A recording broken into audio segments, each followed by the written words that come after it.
Assalamualaikum warahmatullahi wabarakatuh. Selamat datang kembali di channel Husna. Halo teman-teman, halo semua. Di video kali ini saya mau lanjutin lagi kegiatanku di video sebelumnya.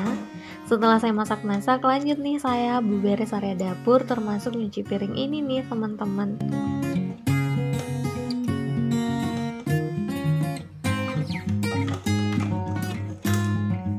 After masak-masak terbitlah cucian piring kayak gini ya teman-teman. Ini udah langganan setiap hari. Dan dalam sehari itu saya biasanya nyuci piring 3-4 kali sehari teman-teman. Udah seperti minum obat ya. Kalau kalian di rumah biasanya nyuci piring berapa kali sehari? Atau kalian tumpukin aja nanti sekaligus dicuci 1 kali 1 hari. Berhubung wastafelku ukurannya mini banget, jadi kalau misalnya mau ditumpukin piring kotornya kelihatan sesak gitu teman-teman. Alhasil setiap kali ada cucian piring kotor walaupun sedikit saya langsung nyuci.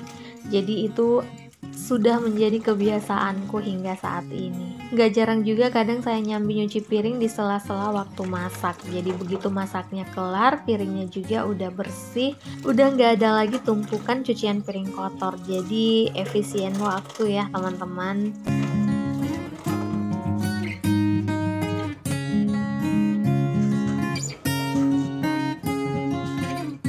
Dan ini saat saya cuci piring, suamiku tuh lagi makan di meja makan sambil nemenin saya ngobrol.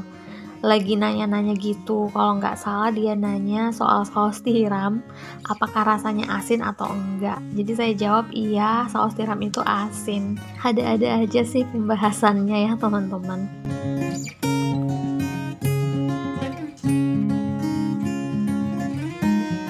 Sebenarnya pekerjaan rumah tangga itu nggak ribet, tergantung kita bagaimana mengatur waktunya.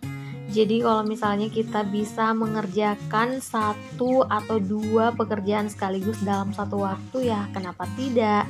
Kenapa mesti harus nunggu selesai yang satu dulu baru kita selesaikan yang lainnya? Nah setelah selesai cuci piring lanjut nih saya bersih-bersih area kompor, tabletop dan juga dinding-dinding dapur. Ini setiap hari saya lakukan teman-teman setiap kali habis masak. Jadi kalau misalnya dalam sehari saya masaknya 2 kali, ya 2 kali pula saya lakuin hal ini. Karena yang namanya percikan masakan terutama minyak itu nggak bisa banget ditoleransi teman-teman. Selain tampilannya yang kotor, percikan minyak juga dapat mengundang datangnya semut-semut liar. By the way, ini tungku komporku udah kotor banget ya teman-teman, udah berkerak gitu kotorannya. Kalian ada saran gak sih cara membersihkan tungku kompor agar kembali kinclong seperti semula teman-teman? Boleh ya tulis di kolom komentar. Dan untuk area bawah kompor, gak lupa juga saya bersihkan teman-teman, karena seperti yang kalian lihat tadi banyak minyak-minyak yang jatuh ke bawah, yang menetes gitu, belum lagi yang kotoran-kotoran remahan-remahan makanan atau masakan juga berceceran di bawah kompor. Jadi kadang itu semua bisa mengundang datangnya semut dan bau-bau kurang sedap. Sebenarnya saya pengen banget sih ganti komporku ini, mau ganti kompor tanam gitu teman-teman. Udah ngajuin proposal ke suami sih, dan suami alhamdulillah udah ACC. Tapi sayanya aja nih yang masih dilema, karena di satu sisi komporku kondisinya ini masih bagus, mulus, nggak ada cacat sama sekali. Udah sekitar 5 tahunan gitu saya pakai, alhamdulillah masih awet banget. Jadi kalau misalnya nanti emang benar-benar saya ganti, kompor yang lama ini bakalan saya alihkan ke usaha kulinerku aja. Jadi just info teman-teman, saya itu lagi merintis usaha kecil-kecilan, jualan foodball gitu, dan minuman-minuman kekinian teman-teman. Lagi mengasah skillku di dunia perdagangan ya teman-teman. Karena memang dari dulu saya itu pengen banget punya usaha di bidang kuliner teman-teman. Karena saya kan suka masak-masak walaupun belum pro, tapi saya seneng aja gitu mencoba suatu masakan baru atau resep-resep baru. Jadi suatu hari saya obrolin lah ke suami tentang niatanku ini. Jadi saya bilang pengen banget deh rasanya jualan makanan menggunakan box container yang lagi kekinian gitu. Alhamdulillah suamiku ternyata ngerespon teman-teman, dan responnya itu positif, asalkan saya tetap bisa bertanggung jawab dan membagi waktu saya antara tugas utamaku sebagai seorang ibu rumah tangga, dan juga yang terpenting kesehatanku bisa saya jaga teman-teman. Karena jangan sampai suamiku bilang kalau kamu kecapean, kesehatanmu akan drop, yang rugi itu diri kamu sendiri, dan yang kena dampaknya itu adalah keluargamu. Nah, setelah mendengar suamiku berkata seperti itu, saya langsung mikir-mikir lagi nih teman-teman. Nggak begitu menggebu-gebu seperti sebelumnya. Dan butuh beberapa waktu untuk saya mikir-mikir, iya ya benar juga.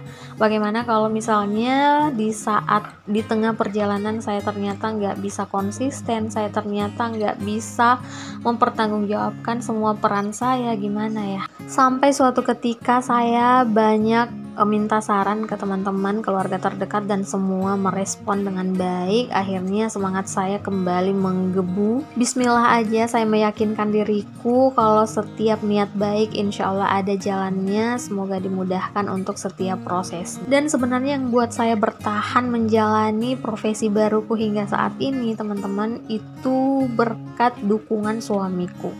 Suamiku yang memberikan support luar biasa banget, bukan cuman sekedar support materi tapi moral juga yang bisa menguatkan saya, dan banyak banget membantu saya teman-teman, khususnya dalam hal urusan rumah tangga seperti beberes rumah, ngurus anak. Bisa dibilang 70% suamiku semua yang handle, 30%-nya saya teman-teman. Jadi saya hanya fokus ke usahaku saat ini. Untuk urusan rumah dan anak itu kebanyakan dihandle oleh suamiku. Dari hal inilah saya makin yakin teman-teman kalau kita seorang istri, apapun yang dilakukan, kalau misalnya suami kita ridho, suami kita support, insya Allah dimudahkan jalannya oleh Allah. Jadi jangan sungkan-sungkan untuk mengkomunikasikan apapun itu yang ada di pikiranmu kepada suamimu. Apapun ya teman-teman, permasalahan atau unek-unek atau seperti yang saya tadi, impian kalian harus dikomunikasikan, jangan dipendam, dan jangan mengambil keputusan sendiri. Karena suami kita adalah kepala rumah tangga, dan kita sebagai seorang istri, walaupun kita bisa mencari nafkah sendiri atau mungkin penghasilan kita lebih besar dari suami, tetap posisi kita ada di bawah kepemimpinan suami. Karena ketika kita sudah menjadi istri, ridhonya Allah itu tergantung ridhonya suami. Jadi wajib banget memuliakan suami. Bukan hanya suami yang harus memuliakan istrinya, tapi sebaliknya pun harus saling memuliakan. Jadi seperti itulah teman-teman kira-kira cerita singkat saya dalam memulai merintis usaha kulinerku saat ini. Mohon doanya ya teman-teman untuk bisnisku saat ini, semoga bisa semakin lancar, dimudahkan setiap prosesnya, dan saya juga dapat menjalaninya dengan baik.